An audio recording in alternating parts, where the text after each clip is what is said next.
ஏப்பா தம்பி, oil level பார்க்குற கேஜ் வழியாக போக வந்துச்சுன்னா இன்ஜின் தானே வேலை பார்க்கணும். நீ ஆயில் செப்பரேட்டரை மாற்றணுன்ற, பிசிவி ஃபில்ட்ரு மாற்றணுன்ற, பிசிவி வால்வு மாற்றணுன்ற, எதையாச்சும் ஒன்று சொல்லிக்கிட்டு இருக்காதே அப்படின்னு சொல்லிட்டு நமக்கு நிறைய கஸ்டமர் கமெண்ட் பண்ணியிருந்தாங்க. அவங்களுக்கு தெளிவுபடுத்துறதுக்கு தான் இந்த வீடியோ.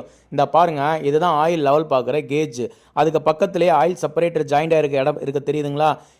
இந்த ஆயில் செப்பரேட்டர் லாக் ஆயிடுச்சுன்னா இந்த ஆயில் லெவல் பார்க்குற கேஜ் வழியாக தான் புகை வரும். இந்த ஆயில் செப்பரேட்டரோட வேலை என்ன அப்படின்னா, இன்ஜினுக்குள்ளே இருக்க ஓவர் ப்ரெஷர் தாங்க முடியாமல் வர்ற ப்ரெஷர்லேருந்து வர ஆவியை ஆயில் செப்பரேட்டர் மூலியமாக இன்லெட்டுக்கு அனுப்போம். இந்த ப்ரெஷர்லேருந்து வர்றப்போ ஆயிலோட வரும். அந்த ஆயிலை லேயர் லேயராக இருக்கிறத தடுத்து நமக்கு இன்லெட்டுக்கு ஆவியாக வரணும். இதுதான் இதோட வேலை. இன்னொரு லைன் நமக்கு டைமிங் டோரில் ஜாயிண்டாக இருக்கும். அதாவது டிடிஏஎஸ்க்கு மட்டும் இப்படி வரும், மற்ற வண்டியில் ஒரு லைன் தான் வரும்.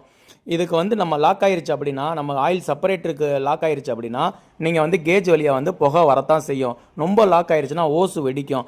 ஓசு வெடித்து ஆயில் லீக் ஆக ஆரம்பிக்கும்.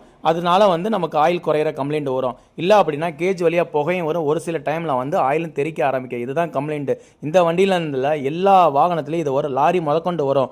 வராத வாகனம் எது தெரியுங்களா? இவி வெஹிக்கிளில் மட்டும் வராது, மற்றபடி எல்லா வாகனத்துலேயும் வரும். நீங்கள் எடுத்தோனையும் கேஜ் வழியாக போக வந்துச்சுன்னா இன்ஜின் வேலை பார்க்கக்கூடாதுன்றதான் என்னோட கருத்து. எல்லாத்தையும் செக் பண்ணிவிட்டு இந்த ஆயில் செப்பரேட்டர் செக் பண்ணிட்டு வேலை பார்த்துக்கோங்க. Thank you friends.